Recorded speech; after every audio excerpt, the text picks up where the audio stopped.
For purpose of people gaining something from this episode, I wonder if you could highlight with us, if you're wanting to include some innovation, maybe we could look first at if we call them the standard innovations or the production innovations of extensions and LEDs. What type of timeline should the agencies or the media owners or the clients be building in when they know in the concept stage, okay, we want to be doing these 5 specific billboards, we want to set aside some money for innovation, but what lead time should we be working on?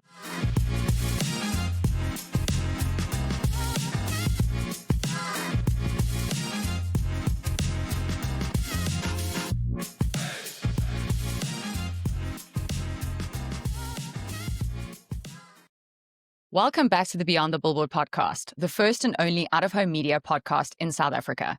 If you haven't yet, please do subscribe. Today is a very exciting episode for Livia and I, as 2 out-of-home experts with such a passion for out-of-home innovation. And today we'll be diving into the world of out-of-home innovation with our expert guest, Dexter Fox from Wayout Media. From LEDs and 3D cutouts to ambient builds and augmented reality and more. Hi, Dexter. Thank you so much for joining us. Hey, guys. Thanks for having me. Dexter, I know that you're the expert in out-of-home innovation, but I think to start us off at the top of this episode, and for our listeners, please can you define what out-of-home innovation is and what types of out-of-home innovations are currently regularly used and available in our markets? So innovation in out-of-home means pushing beyond traditional billboards to create immersive, interactive, and memorable experiences. Something audiences don't just see, they feel. Out-of-home is no longer just about visibility. It has become a dynamic canvas for culture, technology, and storytelling. We've obviously got a wide range of different innovative solutions here in South Africa. I think the most prominent one is LEDs. So those are dynamic lighting strips that are super effective at night. We got cutouts and extensions. I do refer to them as cutouts and extensions because I feel they're a little bit different. So a cutout is a full item on the billboard. So let's say we're doing a cell phone, we'll do a full cell phone cutout. An extension, I always believe, is an extension above the billboard. So where we just extending above. It's more cost-effective solution. Then we got 3D molds. 3D molds build creative and depth into your creative. And then we got AR. We got fake out of home, which is quite popular at the moment. Ambient builds, these elements usually get integrated with the environment and falls outside of traditional placement. So a shopping trolley at the back of a truck, a roadside bottle filled with plants, a Hollywood-style sign next to the busy freeway. And there's so much more. You got foils, you got vinyls, you got spangles, anamorphic, etc. Thank you so much for sharing those. And you know what? One of the innovations that I absolutely love that I don't see a lot of anymore is spangles. And you mentioned it now. I was going to say spangles, Kirsty, because that's exactly where my mind was. Just to add, for anybody listening who doesn't know what a spangle is it's like a really big sequence, if I can put it that way, that you attach to a billboard that it blows in the wind or moves and it creates like a shimmering effect. So if anyone doesn't know what that is, and I don't know. I think I love it because it's like adding actual accessories to the billboard. You've mentioned so many other out-of-home innovations. I mean, spangles got me and Liv, right? But there's so many other amazing out-of-home innovations that you've mentioned there, like LEDs. We know that's quite popular and being utilized a lot more now. Extensions and cutouts. And thank you for differentiating between the two, because often people will call a cutout an extension. So I think it's really great that you create that differentiation. And then you've obviously spoken about ambient builds, which are really, really exciting when done of high quality and executed efficiently. Then you've also spoken about AR, which is augmented reality for our listeners. Something that we hope to see more and more of, as we move into the years to come. I don't think we've been using that as much in a market as we potentially could. And then you were also speaking about faux out of home or fake out of home. And I think Livia mentioned this recently on one of the podcast episodes, is that we saw like this boost of like it being used quite a lot by a lot of brands. And I think it was trending as an innovation. And now we see it, taper down a bit. And I think maybe the reason for that is people are now wanting to use it more strategically versus just saying, oh, I just want to tick the innovation innovation box and do for out of home. It's actually now, how do I incorporate it more so into my strategy than just doing something that's, fun and trending? And maybe that's why, we're not seeing it as much. And maybe I'm wrong. I mean, Dexter, are you still seeing a lot of for out of home or requests around it? Or, you're the person that a lot of these requests would go to? It was a trending innovation item at a stage, and it died down for a bit. Mm. All these elements, they always come in bursts as well. So at the time of recording this podcast, I've probably got like 3 briefs or 3 projects I'm currently working on for this fake out of home. So it is definitely being done. The clients are looking at trying to do them differently than how it's already been done, rather tying it into something that's already existing. So I think that's where the difference is maybe coming in. Thanks so much for building on those innovations. I think what's really, really important for this episode that I want us to discuss, the timelines and the costs. So Dexter, I want to actually pose both of those questions to you separately because I know each of them are quite big to unpack. But when we're discussing the timelines, I know we've spoken about there's a range of different innovation, right? So some of it is like production innovation, which is quite simple around, the spangles we spoke about, the LED lights, extensions, molds, is what I would classify as like production innovation. And then you get your bigger innovation, which are your special builds, your bespoke ambient build, your VR, your AR, your faux out of home stuff, your bigger once-off things that are built really like fit for purpose almost. So they're 2 different things, and I think it's hard to apply timelines. But for purpose of people gaining something from this episode, I wonder if you could highlight with us, if you're wanting to include some innovation, maybe we could look first at if we call them the standard innovations or the production innovations of extensions and LEDs. What type of timeline should the agencies or the media owners or the clients be building in when they know in the concept stage, okay, we want to be doing these 5 specific billboards, we want to set aside some money for innovation, but what lead time should we be working on? We know that usually a standard printing face comes with 10 working days lead time. We also know usually it can be done a bit quicker, but to be safe with all the guardrails, the best practice would be 10 working days for any printed face. And obviously the innovation would be additional to that time. So I wonder if you could just touch on the timelines for us. Cool. So, and obviously it does depend on the type of innovation we're doing. Things like cutouts, foils, LEDs, spangles, I generally say a 1 to 2 week lead time. It's sort of realistic, but it also depends on the quantity of sites and the amount of, let's say, LEDs or spangles we are adding to a site. 3D molds that take a little bit longer, so those are generally 3 to 4 weeks, depending on the level of detail. So if we look at the flying fish bottle we did on the Ben Schoeman Highway recently, that we did custom airbrushing on the side, so that adds a little bit of extra time to the actual lead time. Fake out of home, we're looking at an average of about 2 weeks. Once again, I received a brief recently, maybe about 4 days ago, and it went live last night. So it is possible to do it quickly, but yeah, briefs must be very clear from the Sure. onset and not much changes. Then yeah, ambient builds. Ambient builds generally will take the most amount of time because they're very custom. These normally will take anything between 3 to 6 weeks. Okay. All these timelines don't take into account all the planning and the approval process beforehand either. This is like when I get a PO and we're happy to go along with the whole process, then these sort of lead times generally kick in. On the media agency side of the fence will understand this, as well as on your side from the production innovation, is just that usually the lead time is 10 days, but it can be done in 1 if it has to be done, which is not normally how you like to operate. And that's why it's good to outline what the best practice is. It's really critical for the agency also to be outlining those timelines with the client, is that if the client sees the concepts or you discuss the different types of innovations that are available and they love it, and then you tell them, well, we're going to need 3 weeks lead time, and they're like, well, we don't have that time. That can be quite a frustration for everybody involved in that process. I think it's also very important to call out those timelines for the creative agency so that they can also build that into their timelines on their side. I'd then like to move on to the second part of the question, which is around costs. So obviously understanding that we're not going to hold you to any specific cost that you give us on the podcast, or our audience cannot, but it would be good to have a guideline of how much budget should you be setting aside approximately for like your standard types of innovation, which is your LEDs, cutouts, molds, foils, those type of things, versus the big bespoke, as you mentioned, like the faux out of home, all of those big type of things that would be done in market. It's very good to, again, include that in the planning phase, because sometimes if you have the big idea afterwards and you go to the client and say, we're going to need 500,000 Rand to execute this amazing idea, but we've already booked all the media and we have no budget left, that can also be quite a frustration for everyone involved in that process. And then that idea like lies on the cutting floor, so to speak. So could you highlight some of the kind of considerations around rough budgets you should be setting aside for each of those different types of innovation, even if you cover them as a category, just as a ballpark?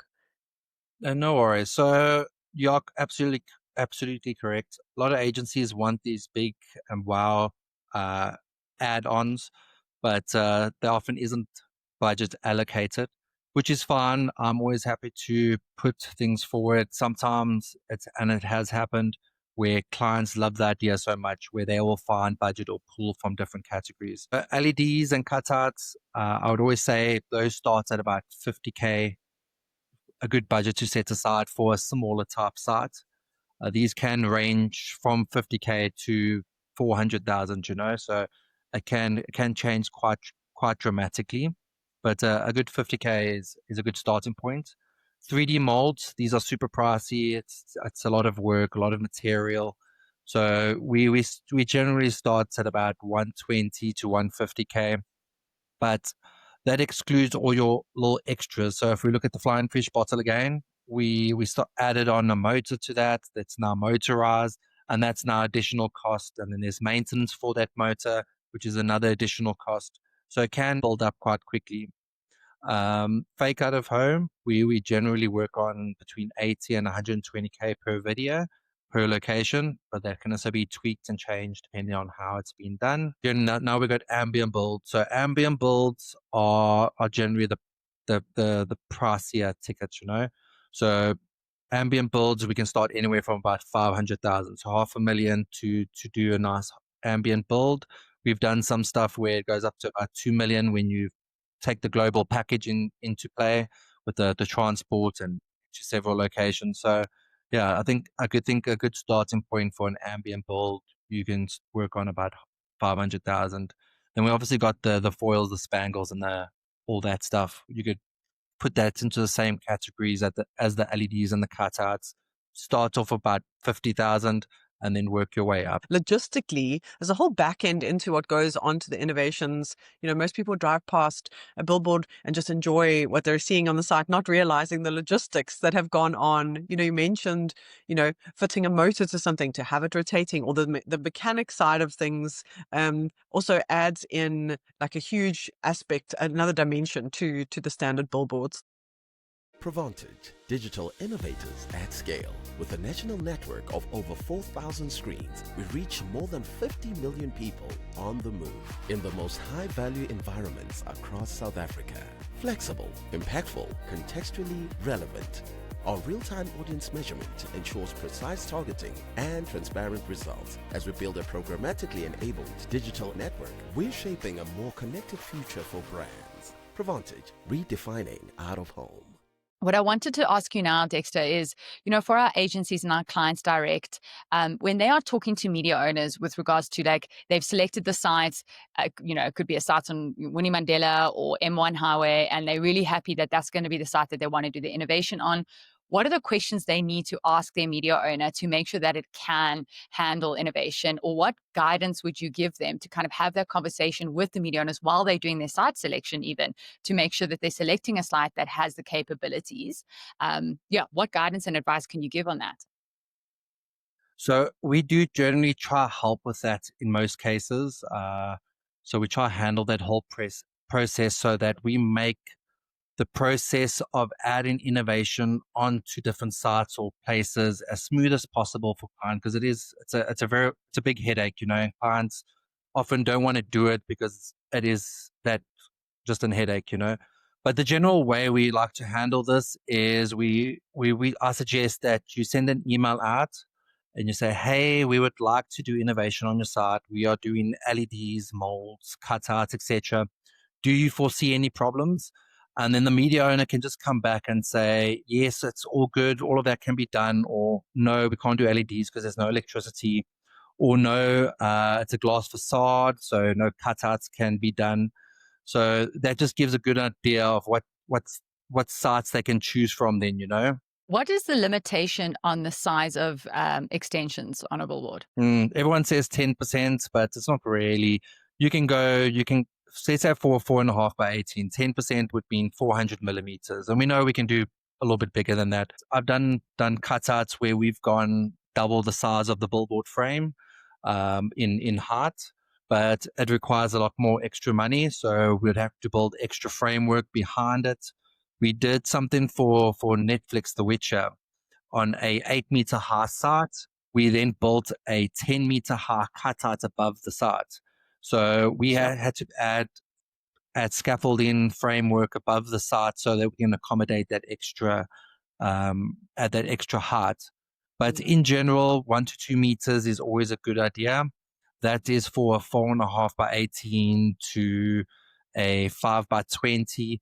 When we start looking at the 10 by 40s, then we can start looking at about 3 meters in height. But it's a subject to the actual artwork and the type of cutout it's going to be. So on a 10 by 40, 3 meters above the billboard is quite pricey. And I also just wanted to say, you know what we actually haven't touched on, and this was trending as well at one time a couple of years ago, but it's still used quite frequently, and I'm sure you can concur with that. But is projections.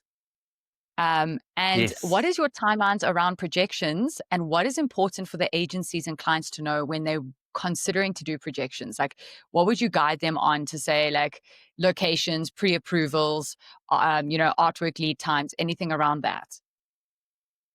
So it's a good question. So the buildings themselves, we ourselves have got a sort of a pre-approved list of sites which are easy to work with, but getting the approvals and doing the setup isn't that much time. It's actually the artwork creation. So they want to do it tomorrow, but it's going to take them a week to create the artwork, and that's where the problems are going to come in. So for the Leonardo, we can do setup in a good 4 days from being briefed on the Leonardo, which is a nice size building. But I know to create that artwork is going to take them at least a week to create. So we generally work on about 3 weeks to a month, with including the planning and all that stuff. That's a good lead time for projections. Dexter, you guys sit in such an amazing position in that you're not on the media owner side, you're not on the media agency side, you're not on the client side. You kind of sit really slap bang in the middle of all these different parties, and bring these like really incredible campaigns to life in markets. And from the kind of the campaigns that you've done over the years, can you think of any where you can share some behind the scenes with us that, you and your crew probably stood back and thought, no one in the industry would ever believe what went on to get this thing to happen, or this thing to rotate, or this thing live. Do you have any examples like that? I recently saw some stuff you guys did for a nappy brand where you had water actually trickling down the billboard into a tank at the bottom and recycling back up. And I couldn't believe the work that had gone into that. So if you've got any behind the scenes examples, I'd love if you could share that with us. We can talk about the Click Snappies campaign. So when we're doing these campaigns, it's not like printing a PVC face where we know the artwork's going on the printer, it's coming off and it's getting flighted. We're building something and then we realize, listen, it's not going to work based on something. And we have to go back to the drawing board, make changes, make critiques, absorb costs where needed to make this successful. For the Click Snappy one, it was a good, I think maybe 2 months process on working on that. Clients had a certain vision on what they wanted to execute. So the main idea was they wanted it to look like water was going into a nappy, so they could just show the absorption rate of that nappy. Like click snappies handle more than anyone else, you know. So during that process, we built a nice cylinder for the water to run down. And then we were like, okay, cool. We've got this little fountain that's going down, but if the wind blows, all my water is going to go away and I've got to fill this thing up every day. So how do we avoid that?